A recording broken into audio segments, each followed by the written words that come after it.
Entonces vamos a partir con el caso clínico de José Miguel. Este es un paciente que tiene 68 años. Él es guardia de seguridad de la UCI del Hospital Padre Hurtado. Tiene antecedente de hipertensión de diagnóstico del 2015, hace ya varios años, diabetes no insulino requiriente, dislipidemia, obesidad, hipotiroidismo, enfermedad por reflujo y tuvo un cáncer de próstata que fue operado hace ya varios años. En el contexto de un procedimiento dental en el CESFAM, se le tomó la presión arterial antes del procedimiento y se encontró que estaba con 183/106. Se ve tranquilo, asintomático, y usted, como algunos de ustedes, probablemente les toca de repente estar en el CESFAM como encargado de urgencias, lo llaman y le dicen, doctor, doctora, tengo un paciente con la presión súper alta, necesito que lo vea ahora. ¿Cómo enfrentarían entonces a este paciente que se ve tranquilo, que está asintomático y que tiene esa presión alta? Opción A, lo derivamos a urgencia para evaluar daño de órgano blanco. Opción B, confirmamos la presión arterial, que sea efectivamente las que nos mostraron, y buscamos síntomas y o signos de daño de órgano blanco a través de la anamnesis y el examen físico. Opción C, confirmamos la presión y le indicamos captopril 25 miligramos sublingual y evaluamos la respuesta. Y opción D, suspendemos el procedimiento dental y le decimos que venga a una hora médica para un control diferido y poder ajustarle la presión. No sé, Jiménez, si ya están respondiendo por YouTube. Todavía no, yo creo que están pensando la pregunta ¿Están pensando? Vamos, y la idea es que vayan comentando. esperemos un poquito ahí para que vayan viendo. Entonces, esto es un motivo muy frecuente de consulta, muy Súper frecuente. habitual, ¿o no? Y típico que alguien te va a buscar al box y te toca la puerta como, doctora, la presión de este paciente. A mí me ha Sí. tocado con pacientes a presiones de sobre 200 y tanto, y todo el mundo corriendo en círculo para saber qué hacer. Y vamos votando, ahí están votando nuestros asistentes y están todos casi optando por la opción B, que sería Por la opción B. que sería confirmar la presión y buscar síntomas y o signos de daño de órgano blanco a través de la anamnesis y examen físico. Súper, entonces Entonces, nosotros estamos de acuerdo con ustedes. Y en base, ¿cierto?, a lo que hemos estado discutiendo en el curso, efectivamente esto es lo que tenemos que hacer. ¿Se acuerdan? En la clase que conversamos sobre hipertensión severa asintomática, vimos este algoritmo propuesto por el American Family Physicians, ¿cierto? Que nos habla de, primero que todo, asegurarnos que esa es la presión de nuestro paciente. Y segundo, evaluar si hay síntomas y o signos de daño órgano blanco a través de la evaluación que podemos hacer nosotros en la consulta, ¿sí? Y para eso recordemos siempre, ¿cierto? Yo sé que esta cuestión suena como un poco de repente majadera o que quizá uno está exagerando, pero no sé si te pasa a ti, Jime, también que de repente la técnica de medición de presión cambia mucho y hace que la presión no sea la misma, no sea tan fidedigna, ¿cierto? exactamente, muy habitual. Muy habitual. Sí, o uno ve en las salas de preparación que la TENS o la persona que le está controlando la presión tiene la tela a todo volumen o le conversa al paciente por mientras o el paciente está comiéndose algo. Entonces, importante ahí ver que efectivamente estemos cumpliendo estas recomendaciones de medición. La medición por algo está estandarizada. Idealmente que la persona no converse durante el procedimiento, ¿cierto? Que apoye el brazo a la altura del corazón, que se ponga el brazalete de forma correcta, que sea adecuado el brazalete para ese paciente, que esté con los pies apoyados, que no esté con las piernas cruzadas, que no tenga ganas de ir al baño en ese momento porque va a alterar la presión y que apoye la espalda en la mesa, ¿cierto? Y obviamente considerando que en la última media hora no haya fumado, ni tomado un café, ni haya hecho ejercicio, porque probablemente va a salir alterada. Y en relación a eso, acuérdense que existen algunos estudios que ha visto que los pacientes, si es que uno los manda a un descanso de 30 minutos en un lugar tranquilo, sin hablarles, lejos de ruido, muy probablemente la presión va a bajar algo y te permite tener una presión mucho más fidedigna. ¿Sí? Eso es como primer punto. Y como segundo, recordando las cosas que tenemos que evaluar sobre daño de órgano blanco, cosas que le podemos preguntar a los pacientes, ¿cierto? Y este esquema lo describe súper bien, y cosas que podemos buscar al examen físico. Por ejemplo, evaluar si es que hay cefalea y evaluar el tipo de cefalea también, porque hay veces que son cefaleas un poquitito más leves, ¿cierto? Evaluar si hay agitación, ansiedad, cómo está el estado mental, evaluar la parte cardiovascular, ¿cierto? Evaluar la parte pulmonar, preguntar por síntomas, por ejemplo, urinarios, etcétera. Como se puede ver acá, pero es importante que busquemos en nuestra evaluación, que podemos hacer simplemente anamnesis y examen físico, estos síntomas que nos pueden orientar a que el paciente está sufriendo daño órgano blanco, que con esa presión ¿cierto? Ya estaríamos pensando en una emergencia hipertensiva y el carril es como distinto. De todas maneras, como José Miguel se veía bien, estaba sintomático, ustedes lo vieron, y en realidad no tenía síntomas de daño órgano blanco, entonces decidieron suspender el procedimiento, pero agendar una horita para que el paciente pudiera volver a control posteriormente, luego de haber hecho esta evaluación y haber descartado el daño órgano blanco, y para ver qué era lo que se podía hacer, y aprovecharon de revisar mucho mejor su anamnesis. ¿Sí? Y ahí cuando revisan mejor su ficha clínica, digo, ven los antecedentes que ya habíamos visto. Este paciente que tiene 68 años es independiente, tanto en actividades básicas como actividad instrumental en la vida diaria. Recordemos que trabaja como guardia.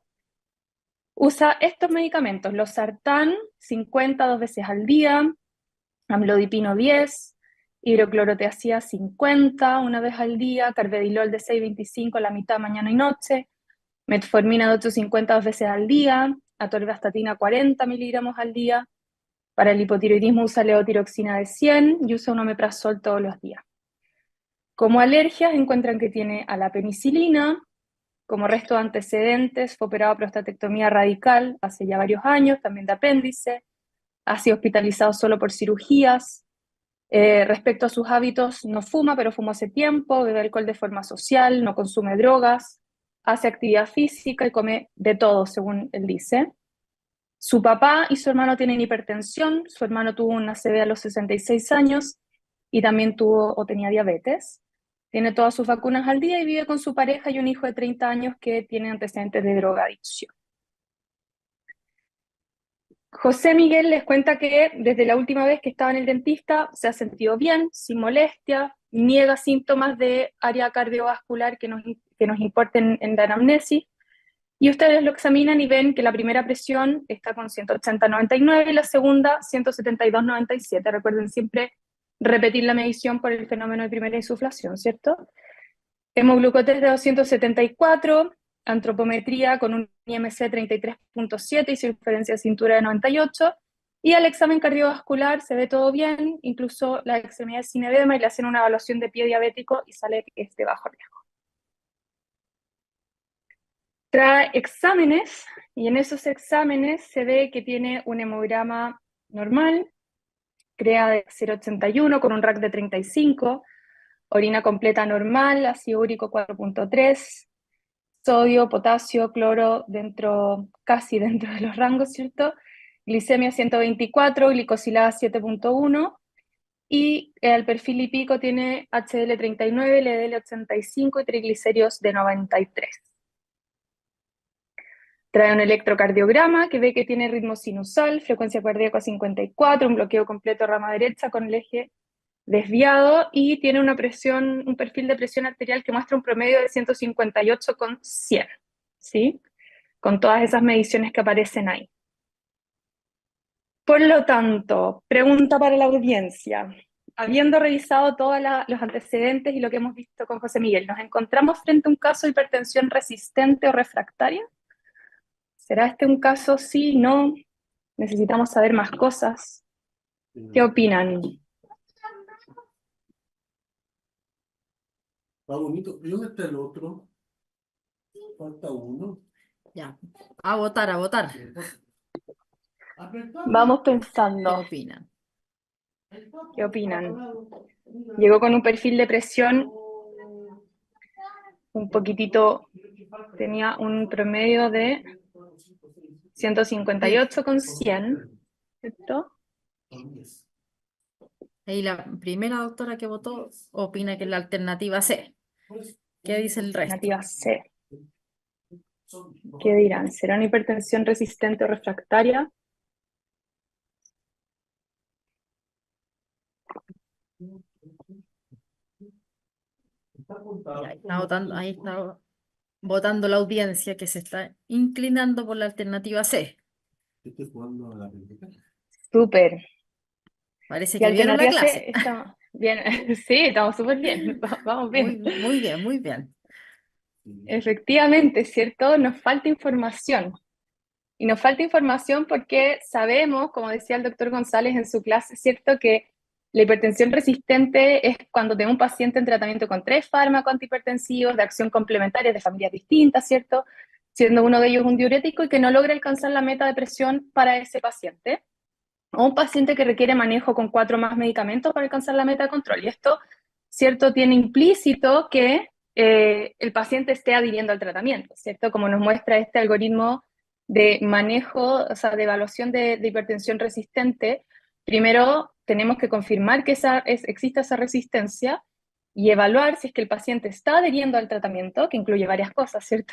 Y evaluar también cómo está la presión fuera del box, porque sabemos que la correlación de la presión del box, uno, con la presión que el paciente tiene en su día a día, y dos, con eventos cardiovasculares, no es muy buena, ¿cierto?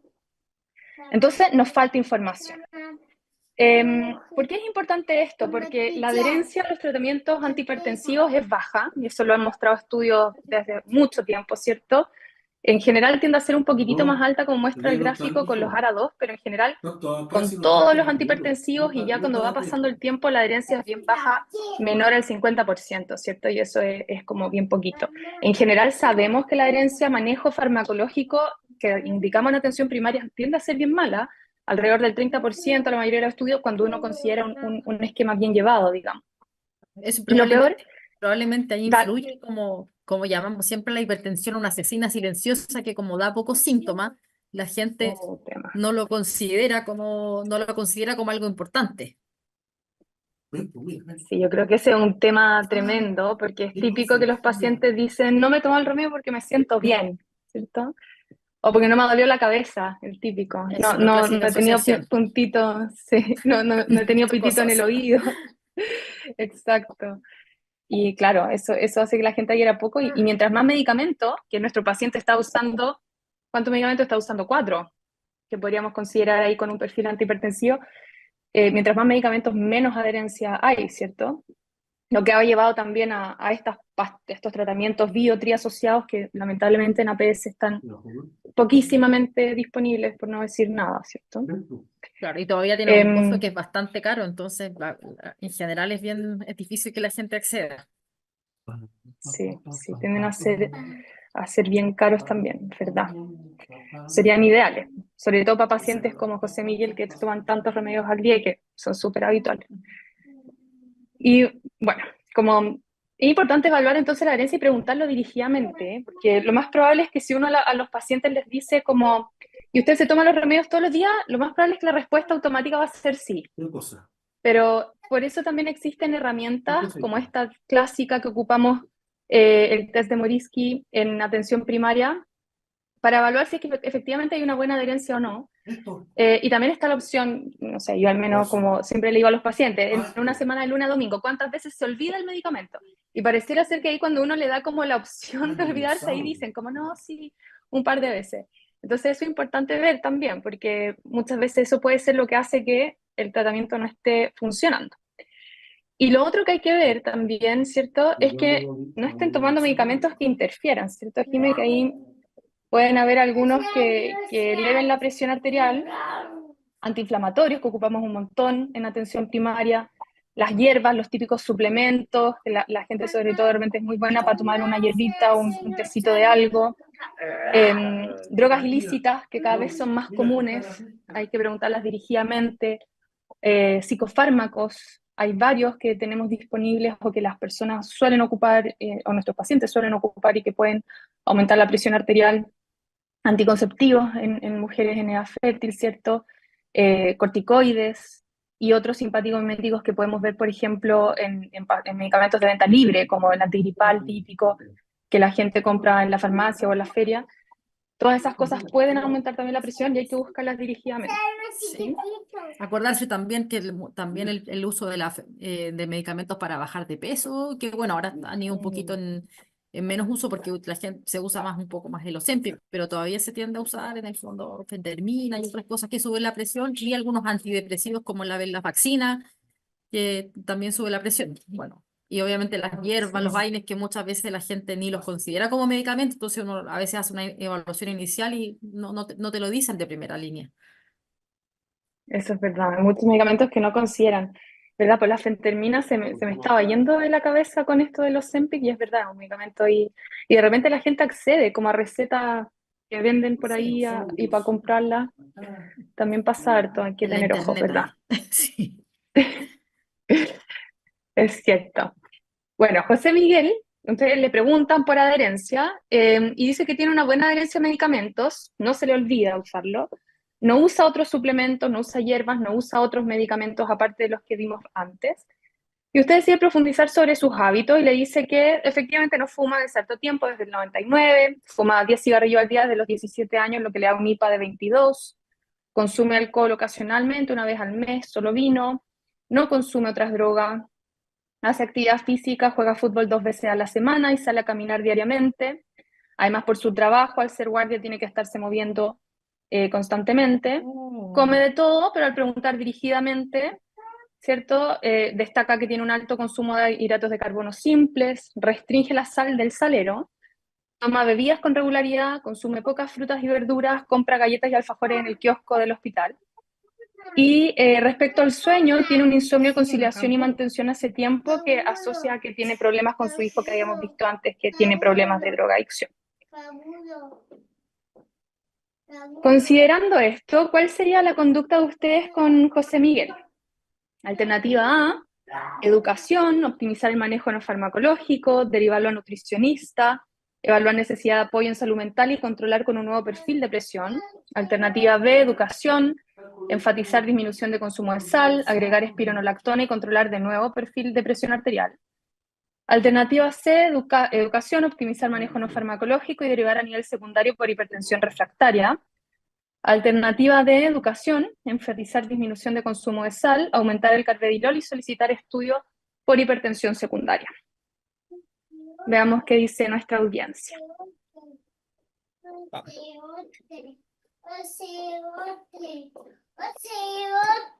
Sí. Ven, Seba, ve que está dando. Está ocupado. Entonces, ¿qué piensan de esta pregunta?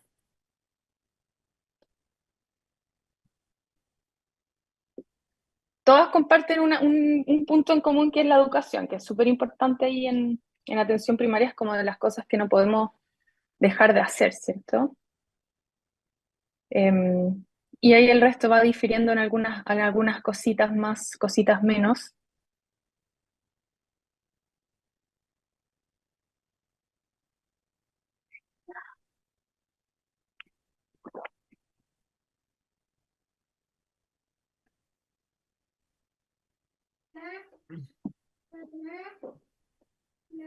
La gente está manifestándose por la alternativa A.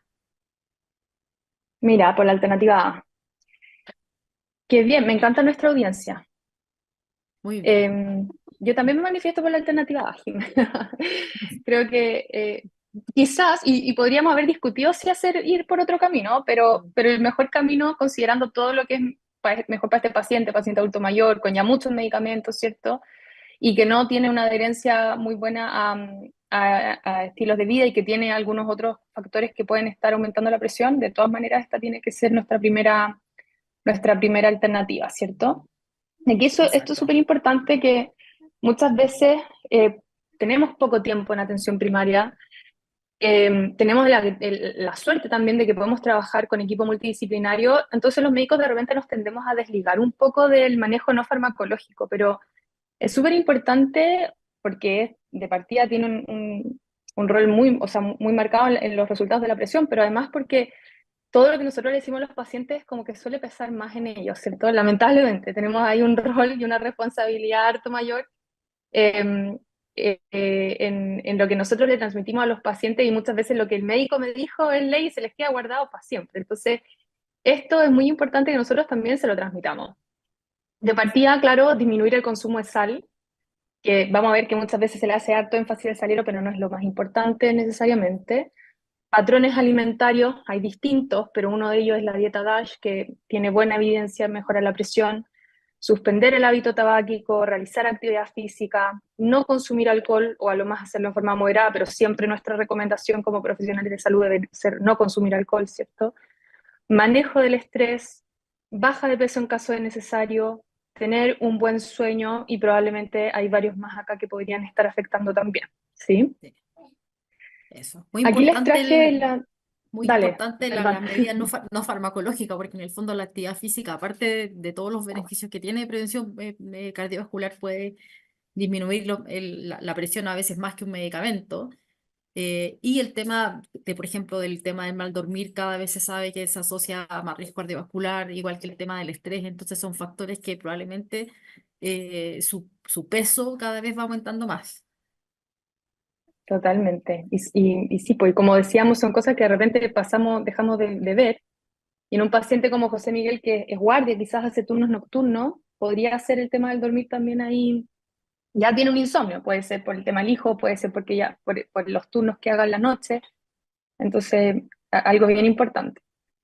Em, y bueno, les traje aquí las recomendaciones de la Guía Europea del 2023 sobre alimentación, solamente para resaltar algunos puntos, ¿cierto? Como habla de preferir alimentos como vegetales, frutas, legumbres, frutos secos, semillas, aceites vegetales, pescados y aves, sobre todo sobre otros tipos de carne, y evitar carnes muy grasosas, ¿cierto? Lácteos enteros, azúcar, bebidas azucaradas y dulces en general que podrían empeorar la presión, ¿sí?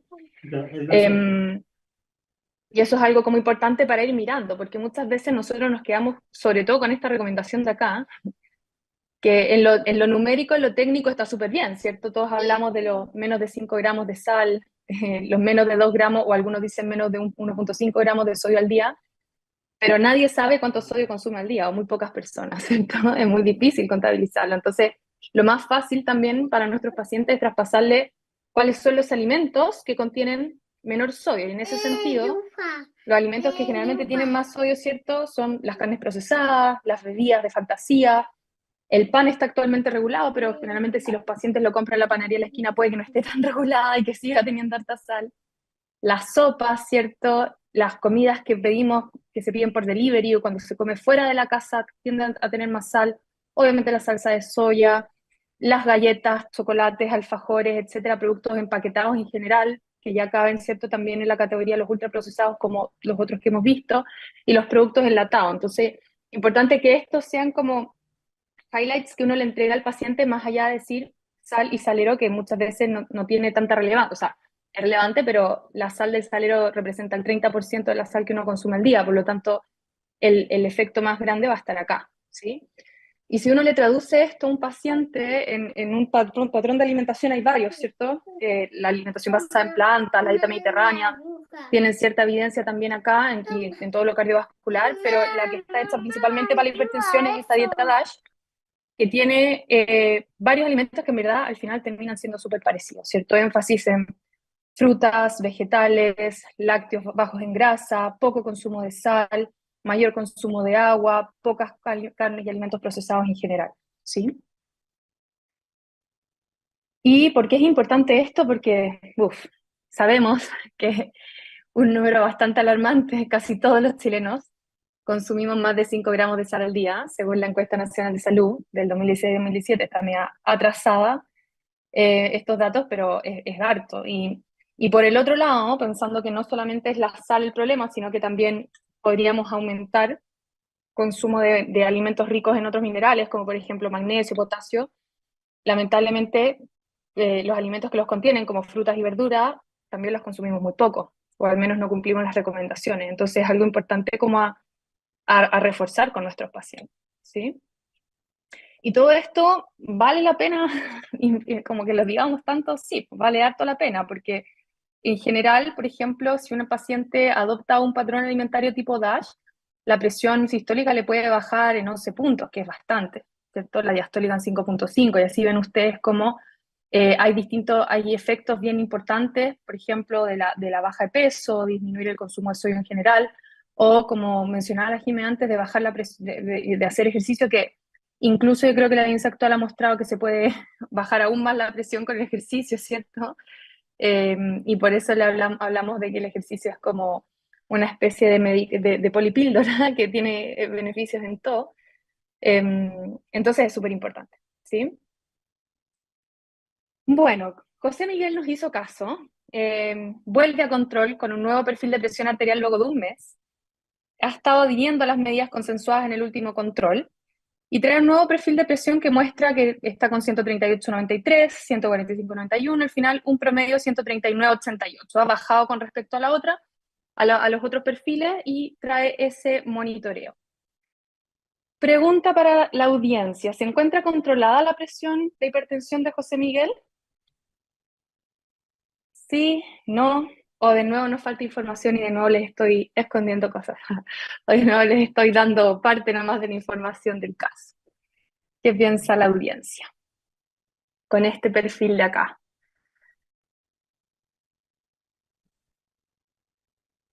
Lesión 138,93, 145,91, 139,80, 136,87 las que trae, 139,88 el promedio. ¿Cómo estará la presión de José Miguel de hipertensión?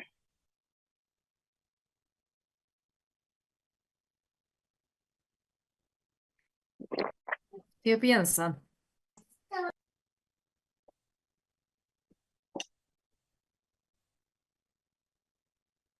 Ahí. Tan tímido en esta pregunta. Vamos.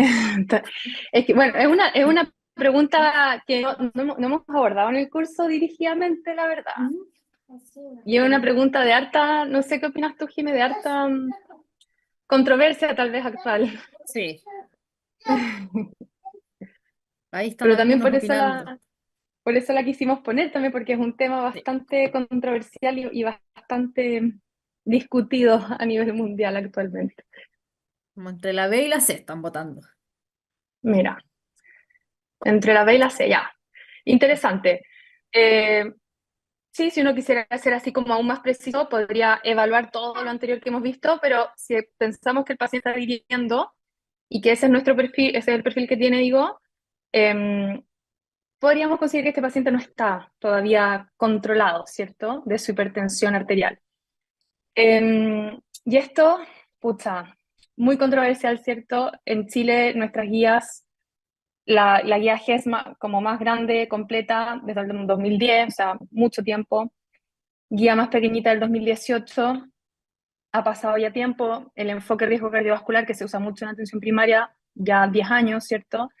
Y a nivel mundial, varias guías de la AJA, ACC, la OMS incluso, la International Society of Hypertension, y también la última, que era la que les mostraba, de la Sociedad Europea de Hipertensión, también del 2023, todas tienen recomendaciones un poco distintas, y probablemente lo que vamos a mostrar ahora van a encontrar en distintas guías que dicen que sí, que dicen que no, pero los consensos, sobre todo del protocolo HEARTS y de lo que se habla en las guías chilenas y OMS y también de las europeas, que en Chile tendemos a seguir más en la línea cardiovascular, ¿cierto?, los consensos europeos en general. En la mayoría de la población la presión debería ser menor a 140/90, ¿cierto? En adultos sobre 70 años, presiones parecidas, pero siempre cuidándonos de no bajar la presión más allá de 120/70 por los riesgos de hipotensión ortostática, caídas, fracturas, hematomas subdurales, etcétera, que todo eso puede conllevar. Ya en adultos frágiles y sobre todo mayores de 80 años, algunos hablan que el foco debería estar en la tolerancia y los eventuales efectos secundarios de los medicamentos, polifarmacia, etcétera. Y sí, en el protocolo HEARTS de Chile hay un consenso, ¿cierto?, de que en pacientes con enfermedad cardiovascular previa establecida, con diabetes o que tengan enfermedad renal crónica, con un RAC mayor a 30, sí o no con un RAC mayor a 30, la presión debería ser menor a 130/80, ¿sí? Todos estos pacientes, según nuestros consensos actuales, son considerados como alto riesgo cardiovascular. Recordemos que la guía de riesgo cardiovascular está actualmente en revisión, así que probablemente eso puede que cambie o no en los próximos meses nuestras definiciones de riesgo cardiovascular, pero bueno, en estos pacientes debería ser menor a 130/80.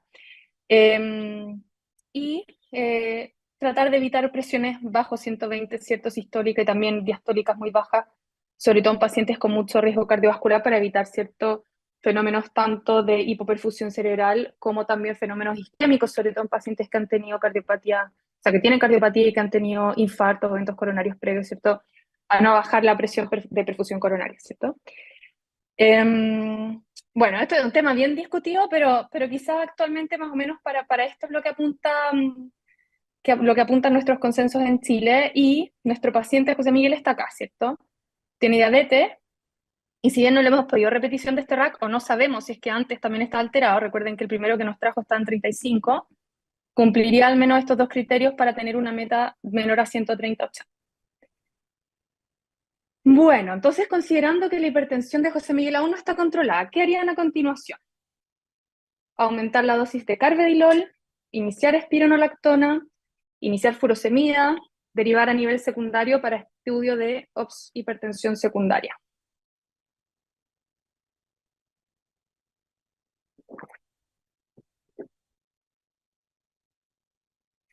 Yo quisiera comentar nomás que a veces nos encontramos con pacientes con perfiles de presión que son a veces medio difíciles de manejar, con presiones diferenciales muy altas, así como 150 de presión sistólica y 70 de presión diastólica. Y la verdad que eso se suele asociar a enfermedad renal crónica, a pacientes adultos mayores con muchas eh, calcificaciones vasculares, y esos casos muchas veces son difíciles de manejar porque la idea no es bajar demasiado la diastólica, que puede alterar la perfusión coronaria. Claro. Y ahí, Jimé, ¿qué recomiendas tú como manejo en atención primaria? Deberíamos guiarnos un poco por qué, porque ahí lo ideal tal vez sería tener una evaluación un poco más especializada tal vez de ese paciente, ¿no? O con más exámenes que tal Sí, vez no mire, tenemos o sea, disponibles. obviamente en el fondo evaluar la parte del riesgo cardiovascular, de otras comorbilidades, pero muchas veces pasa que la diastólica igual termina siendo una limitante de poder tener un mejor control de presión. Claro, sí. Claro, Ahí y también estamos. por la tolerancia, po. De Sí, repente ya no la dejan de sí, tolerar po, los antihipertensivos. exacto. Mm. Ya están votando aquí, hay más diferencias en la respuesta. Hay algunos A, algunos B, una C, una D, está más Mira, hay un heterogénea la poco de todo. respuesta. Está Sí, más heterogénea. sí. Bueno, em, nosotros pensamos que lo ideal sería iniciar espironolactona, ¿cierto?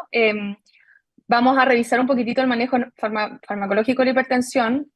Aumentar la dosis de carvedilol en estos pacientes, y sobre todo el carvedilol en pacientes adultos mayores, puede generar también más hipotensión ortostática. Y es un paciente que las frecuencias cardíacas ya las tenía medias límite, entonces hay que tener ojo ahí.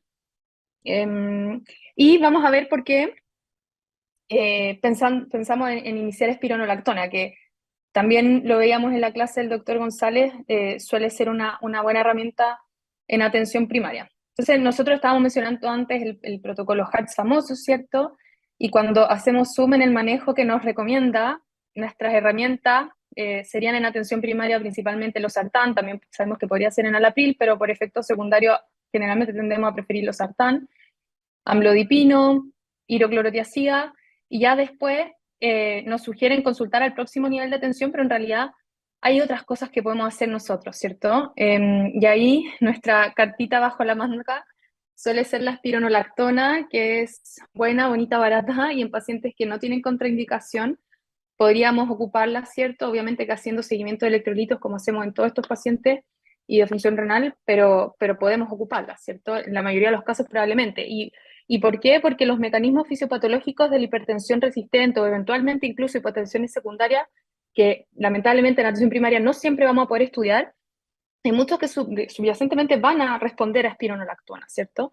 Entonces, puede ser una alternativa para evitar tener que derivar a ese paciente a un estudio que puede demorarse y estar perdiendo tiempo, ¿cierto? Y estar al final, en el fondo, como haciendo que el paciente vaya para muchas partes sin un buen control de su presión. Y bueno, simplemente como repasar, ¿cierto? Los medicamentos disponibles en atención primaria de enalapril, ¿cierto? Que como decíamos, tiende a tener más efectos secundarios y por eso preferimos más los ARA2.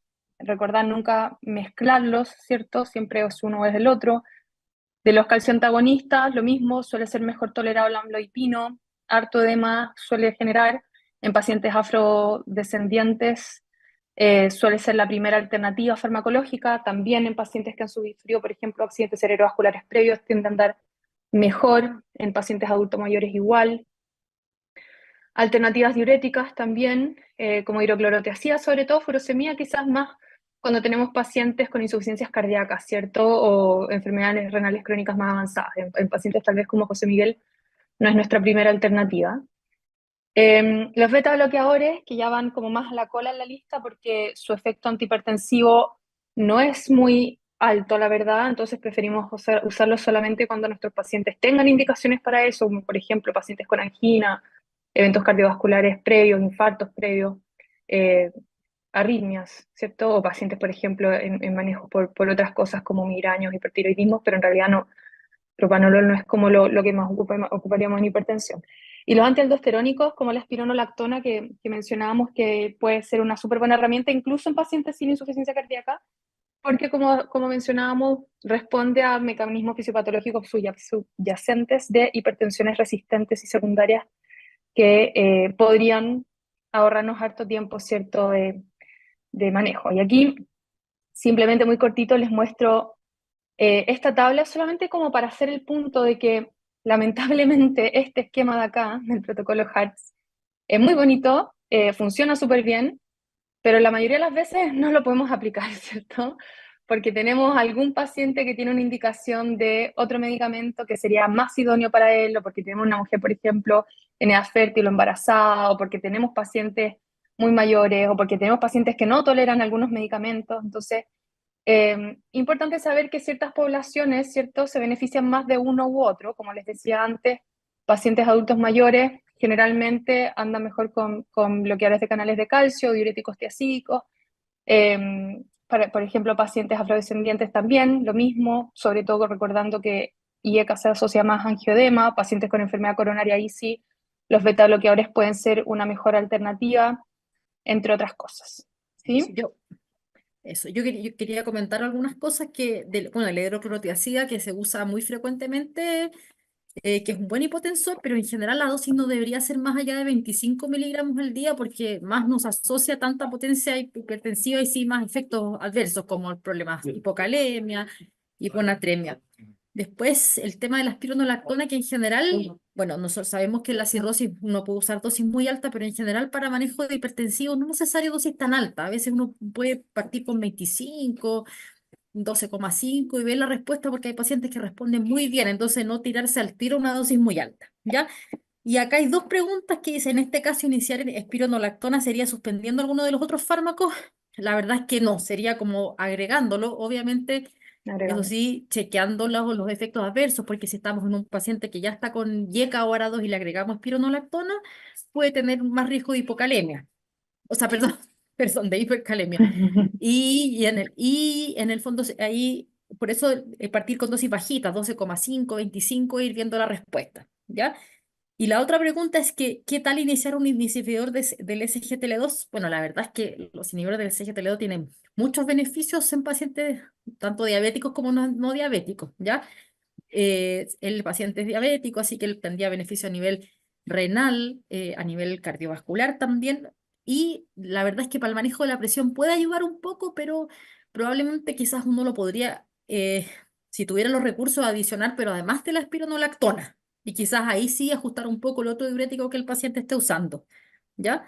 Pero en el fondo de elección en este caso sería agregar la espironolactona, pero también si uno tuviera el acceso más fácil a estos medicamentos también podría ser por sus otros beneficios, ¿ya?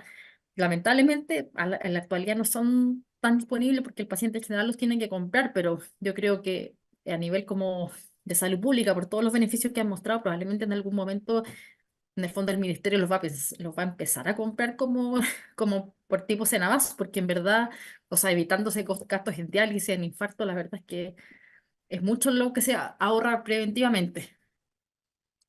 Totalmente, yo estoy de acuerdo contigo, la espironolactona, y no es tan cara como otros, como si la comparáis con un GLP-1 que es mucho más caro y una administración que puede ser más compleja para los pacientes. En APS es algo que ocupamos harto, cuando los pacientes lo pueden comprar, muchas farmacias populares lo tienen, hay farmacias que hacen descuentos con FONASA algunos días cuando los pacientes se inscriben, Sí. y puede ser un poco más accesible.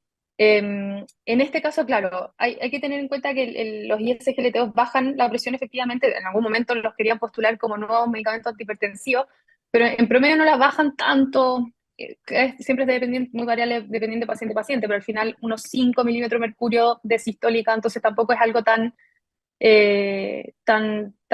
grande, depende ahí mucho como del paciente, pero efectivamente, estando esa alternativa, habría que evaluar. Y, Eso. y retomando, Jimmy, lo que le decís de la hidroclorotiazida, no sé si te pasa, pero me pasa mucho que los pacientes en APS, cuando les dejamos hidroclorotiazida, muy pocas veces se la toman porque nosotros, como por tratar de explicarles, les decimos que un diurético que le va a ayudar a hacer pipí, el paciente dice, pero yo ya hago pipí, como que no quiero, no lo necesito, y al final no se lo toman. Y claro, al final, yo creo que siempre es bueno enfatizarles, que bueno es que le expliquemos a los pacientes cómo funciona.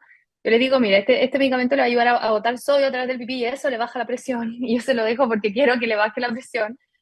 Y claro, si tiene el efecto secundario de que le aumenta la diuresis y es un efecto, y es algo que les molesta, ahí hay que revisar. Pero si no, muchas veces los pacientes lo suspenden o no se los toman. Entonces hay que evaluar igual ahí si es que efectivamente están adhiriendo.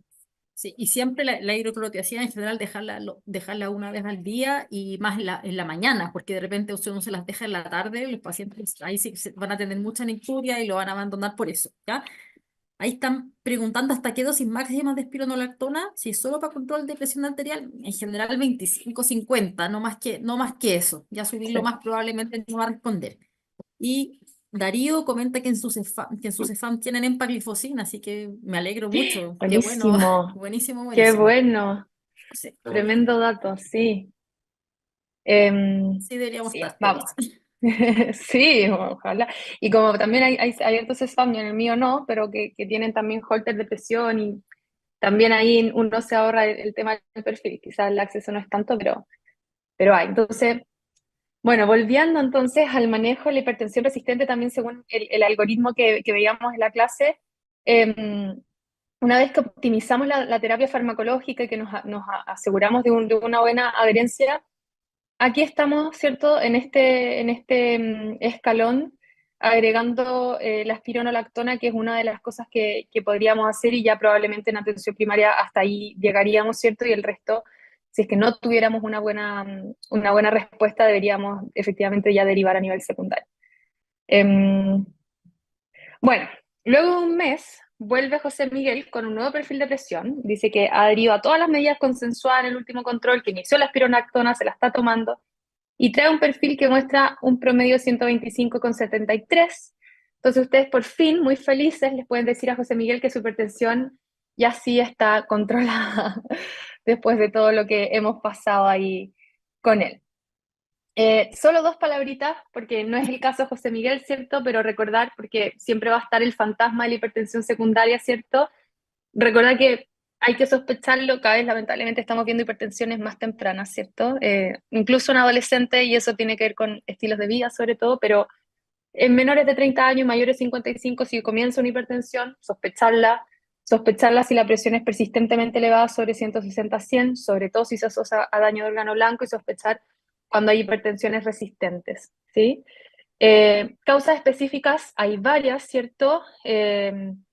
La mayoría de las veces tendemos a pensar en las cosas más raras, aparecen los feocromocitomas por la mente, aparecen los síndromes de Cushing. Hoy día los alumnos, ahí estábamos con un paciente en el box con hipertensión resistente y me decía, yo creo que tiene un síndrome de Cushing. Claro, podría ser, pero la verdad es que si ustedes miran acá las prevalencias, por ejemplo, el Cushing en pacientes con hipertensión es de un 0,5% y en pacientes con hipertensión secundaria es menos del 1%.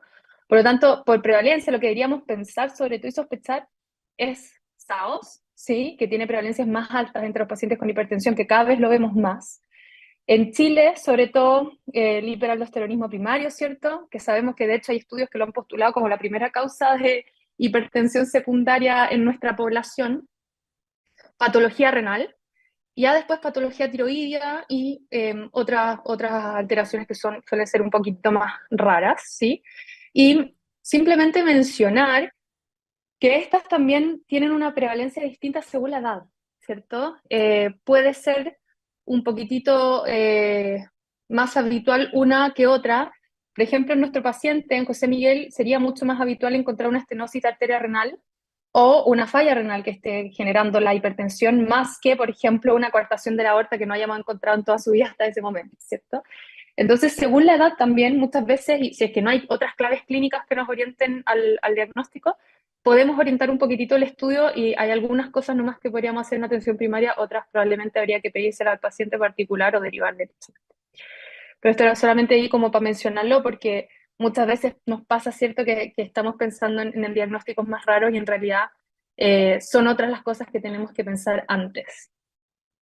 Bien, y solamente también para recordar, criterios de derivación a nivel secundario en este caso sería cuando efectivamente estamos en una hipertensión arterial refractaria, ya hicimos todo lo anterior, nos fijamos bien que adhiriera, nos fijamos que no hayan otros fármacos y sigue el paciente con hipertensión fuera de meta, o cuando sospechamos con algunas claves clínicas o con algunas alteraciones de laboratorio hipertensión secundaria, ¿sí? Bueno, José Miguel mantiene un monitoreo domiciliario de presión y sigue con buen control, con una buena adherencia a su seguimiento en controles del ESICEP. Luego de 2 años, inicia cuadro de dolor lumbar y de rodillas, en las 2 rodillas, sin banderas rojas, que a la evaluación médica impresiona artrosis. Entonces ustedes le indican manejo con paracetamol, 500 cada 8 horas, en forma permanente, e ibuprofeno de 400 miligramos SOS, como veíamos ahí en la clase de artrosis. Luego de 1 año, su control habitual trae los siguientes exámenes. Tiene una glicosilada 6.5, una glicemia 108, creatinina 0.8, un BUN de 22, sodio 138, potasio 4.2, perfil lipídico con un LDL de 100, HDL 40, triglicéridos de 180, una hemoglobina de 11.2 con un BCM de 75, HCM de 29 y un frotis que muestra anisocitosis y microcitosis. ¿Cuál sería la conducta a seguir en esta nueva presentación ya ahí de José Miguel? Ya tiene 70 años, lo estamos viendo después de 2 años de que nos costó controlarle la presión está bien en este momento, pero llega ahí con esos exámenes. Controlar el hemograma en 2 meses, solicitar cinética de fierro, derivar hematología para estudio o solicitar radiografía de tórax y ecografía abdominal. ¿Qué opinará la audiencia? Le llegaron los 70 y le llegó la anemia. ¿Qué pasó? ¿O es normal que tenga anemia? La edad. Los La pacientes edad, atribuyen toda la edad, ¿cierto? sí, los años, La los edad, la años. diabetes por la edad, la presión es por la edad. Eso, esta gente está, ahí está empezando a votar y mira, están votando todos por la alternativa B, que nos parece muy bien, Sí, parece súper, ¿cierto? ¿no es cierto? Porque hay las otras alternativas, la verdad es que controlar un hemograma en 2 meses si uno ya tiene la enfermedad no tiene mucho sentido.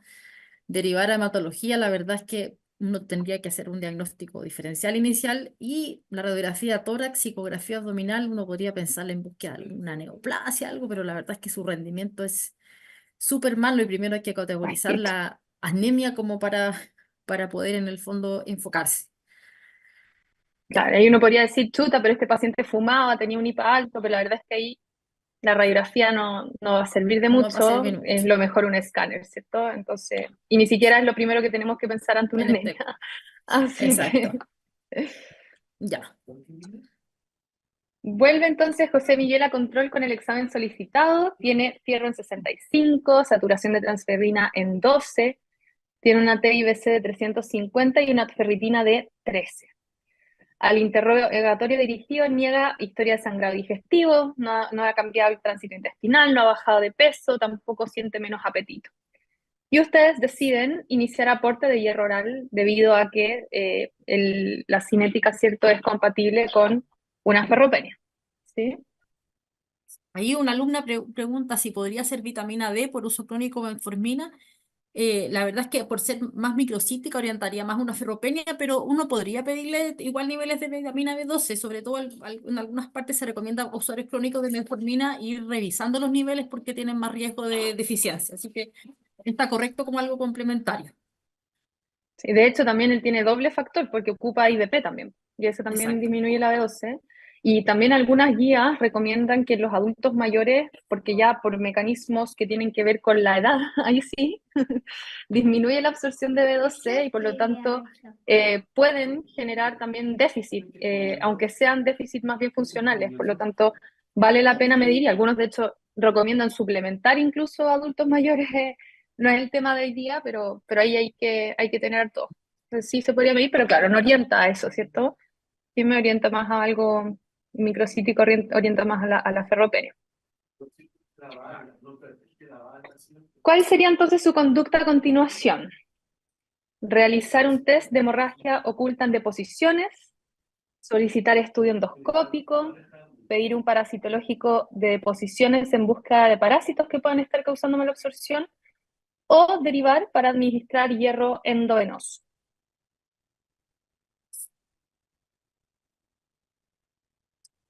Comentar ahí que en general anemia microcítica hipocrómica uno tiene que pensar siempre en ferropenia, sobre todo si apareció hace poco, ya porque la talasemia es un diagnóstico diferencial, pero generalmente la gente tiene antecedentes previos de talasemia, antecedentes previos familiares o se descubren en edades más jóvenes, ¿ya?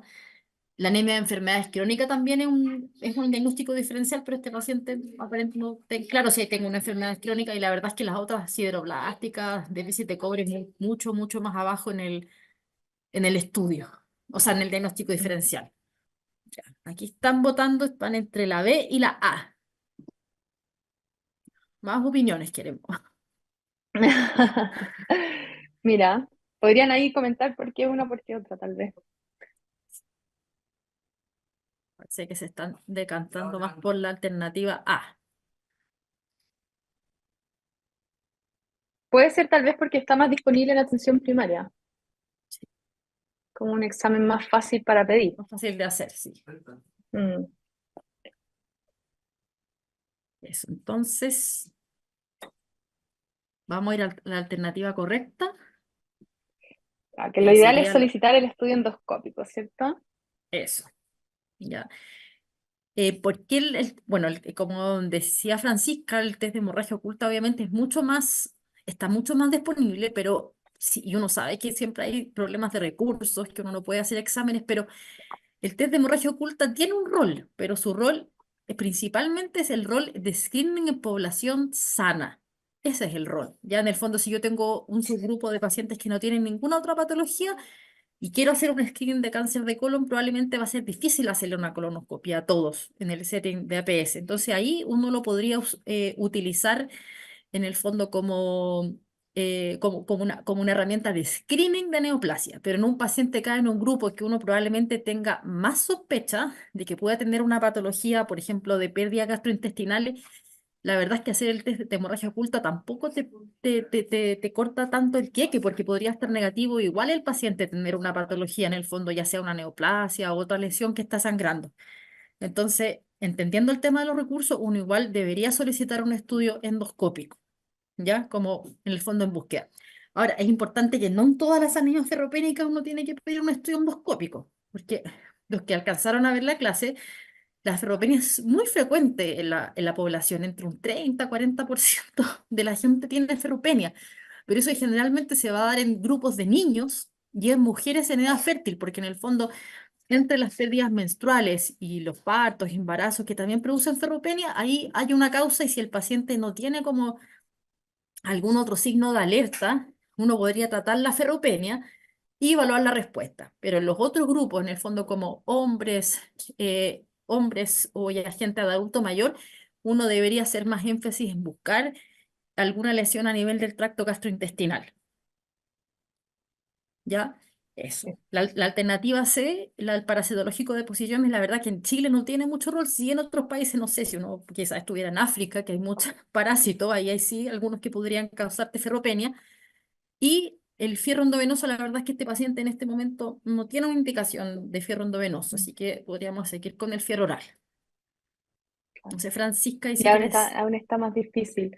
Ah, El fierro endovenoso también, ahí también sería caro. incluso también más difícil, claro, caro, Bueno, pero caro, difícil, caro. puta, difícil, caro, bueno, sí. Sí, bueno, pero caro, pero claro, este paciente adulto mayor ahí tienen que saltar todas las alarmas, aparte que debería este paciente ya haber tenido su endoscopía y su colonoscopía preventiva de antes, pero sabemos que en atención primaria eso cuesta mucho, Es entonces difícil, exactamente. es el momento para hacerlo, ¿cierto? Eso. Ahí Jorge pregunta por pacientes con dependencia severa. La verdad es que en pacientes que ya tienen demencia o patologías que determinen una causa, determinen en el fondo que ya el paciente tiene una sobrevida disminuida, la verdad es que ahí uno podría tratar la anemia, la ferropenia, y no hacer mayor estudio. Ya uno en estos casos, ante una demencia, uno obviamente se plantea en el fondo las cosas que va a hacer. Por ejemplo, digo, ya quizás tiene una fibrilación auricular, pero que una demencia moderada avanzada y no lo voy a anticoagular. Ya uno tiene que ir adecuando un poquito las medidas. ¿Ya? Después Javier dice que hay hospitales que piden el SODA antes de enviar sí, lamentablemente a veces se hace un triage, pero al final uno igual puede perder tiempo en pacientes que tienen en el fondo una lesión más grave porque el sangrado puede ser intermitente. Entonces tener un test de hemorragia oculta negativo no te descarta que, por ejemplo, uno tenga una neoplasia. ¿Ya? Eso es algo importante de pensar. ¿Ya? Y el TAC-TAC, la verdad es que el TAC-TAC no tiene mucha sensibilidad para ver lesiones, salvo que sean lesiones grandes, ¿ya? Mm. Entonces no tendría que ya tener una lesión así como avanzada a nivel gástrica o a nivel de colon para poder verla en un TAC-TAC, ¿ya? Entonces si ve la endoscopía, obviamente que es un examen un poco más incómodo, que necesita que el paciente esté sedado, que molesta un poco. En el fondo, si uno que está pensando en que hay una lesión que, por ejemplo, puede estar sangrando, ese debería ser el método de estudio. ¿Ya? La colografía, por ejemplo, por TAC tampoco es el mejor método, y además si sale alguna alteración, uno igual después tiene que ir a una colonoscopía. Claro. Claro, y el TAC-TAC puede tener ya después un rol ahí en la categorización, ¿cierto? Una vez que uno ya encontró Exactamente, algo en la colon, ¿no? Pero antes deberías hacer el procedimiento, sí. exactamente. ¿Ya? Y ahí vamos a ver un poquitito el tema de las causas de la anemia ferropénica, ya que en el fondo momentos fisiológicos que es súper frecuente, como hablamos en la infancia, es muy frecuente, en la adolescencia igual por el crecimiento, y mujeres en edad fértil, periparto, algo que es muy habitual, ¿ya? Entre todo el mundo, 30-40% de la población. Entonces en ese grupo uno no va a hacer un estudio endoscópico, ¿ya? Después de la dieta, en el fondo, malnutrición, ¿ya? Y sabemos que en las dietas vegetarianas y veganas hay más riesgo. En teoría, si uno hace una dieta balanceada, con, en el fondo con acto como regulación y mezcla adecuada de los alimentos, podría no tenerla, pero igual es un factor de riesgo. Y sí agregar ciertas cosas, porque hay ciertos alimentos que alteran la absorción del fierro. Ahí lo que más están descritos son el café, el té, otras hierbas eventualmente, que eso también podría generar una alteración. ¿Ya? Después la Claro, y alteración de la también, absorción. Dale, también los alimentos con calcio, ¿cierto? eso. Que también pueden competir por la absorción por el transportador, por lo tanto, igual ahí hay que tener ojo de separar esos alimentos, sobre todo en pacientes que tienen eh, dietas como un poco más restringidas, ¿cierto? Que ojalá separen, si es que consumen lácteos, por ejemplo, esos pacientes vegetarianos o vegetarianos en realidad, separar, no comer queso junto a la ensalada, por ejemplo, no echar el queso a la lenteja y cosas por el estilo que puede hacer ahí que compitan. Eso. Y también hacer un remojo adecuado de las legumbres, porque eso también permite como lavar ciertas sustancias que alteran la absorción. Ya. Después tenemos alteraciones de la absorción, ahí tenemos la enfermedad celíaca, que uno tiene que pensarla, que en general uno la ve de más joven, pero a veces igual se puede diagnosticar más tarde. Ya las cirugías bariátricas que va aumentando mucho, y muchas veces los pacientes abandonan sus controles. Ya tenemos la gastritis atrófica, que es bien importante porque puede ser esta típica como gastritis atrófica autoinmune, pero también a veces gastritis atrófica asociado como al Helicobacter pylori, asociado a pacientes más añosos, y eso eventualmente cuando es por Helicobacter pylori uno podría tratarla si es que tiene evidencia de que está, y podría esto disminuir, ¿ya? Pacientes con gastrectomía, algunos medicamentos, y ahí, qué importante, los IDP, que la gente lo usa a pasto por nada, porque comió mucho y le cayó mal, o lo otro clásico es porque toma muchos remedios para proteger el estómago, que eso tampoco, la verdad es que solamente genera más interacciones y no beneficios, ¿ya? Así que eso siempre uno preguntarse si los pacientes puede servir, obviamente si tuvo una úlcera tiene que usarla por un tiempo, unas 6 semanas, pero después uno debería suspenderlo si el factor salió, ¿ya? El Helicobacter pylori sale ahí, y el irida, que es algo más genético, más raro. ¿ya? Y de pérdidas crónicas de sangre, por así en las mujeres, los sangrados menstruales, que son una causa frecuente, y por eso hay tanta ferropenia en las mujeres en la fértil, sangrados gastrointestinales, que es lo que uno siempre va a tener la pregunta. Genitourinario en general deberían ser sangrados importantes y visibles, ¿ya? Pacientes con hemólisis, que es menos frecuente, para gente que es donante habitual de sangre, que eso probablemente es menos frecuente y generalmente lo hacen pacientes más jóvenes, y muchas extracciones de sangre que a veces en pacientes con algunas enfermedades como crónica, por ejemplo, enfermos renales crónicos que les pasan haciendo exámenes, podría tener algún rol.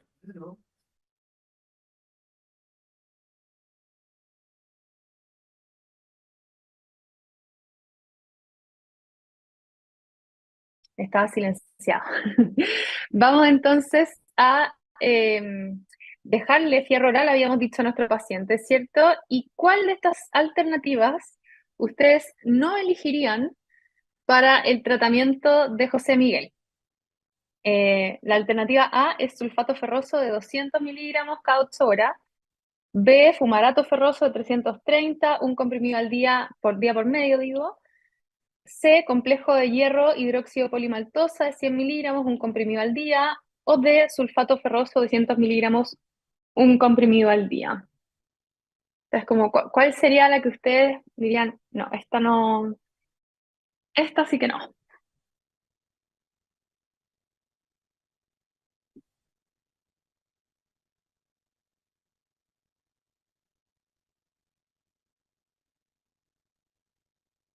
¿Hay alguna opinión ahí en YouTube? ¿No todavía?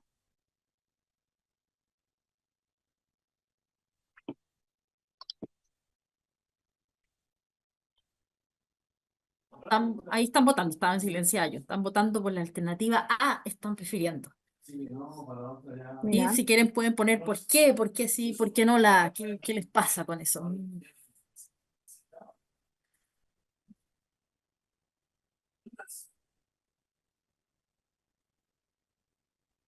¿Por qué no les gusta la alternativa A?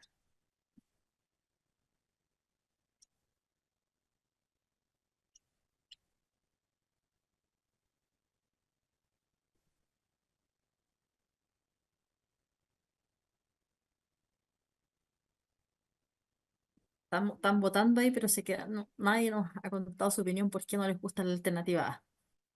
¿Ya? Pero, ¿cuál sería la alternativa que no elegiríamos, Fran? Nosotros estamos de acuerdo con ustedes, no elegiríamos tampoco la alternativa A. Ya. ¿Y por qué no la elegiríamos?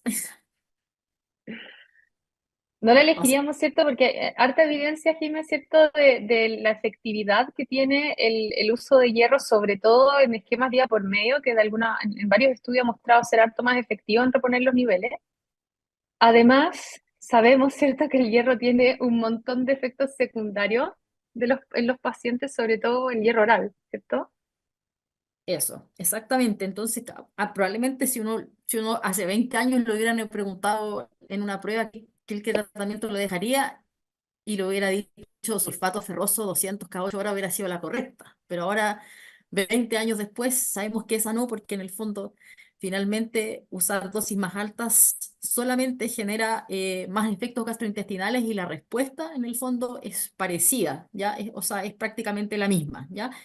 Y no se necesitan esas dosis tan altas de fierro que se pensaban, probablemente entre 50 a 100 miligramos de fierro elemental, uno ya estaría suficiente y pudiéndolo dar esta alternativa de dar en días alternos, ¿ya?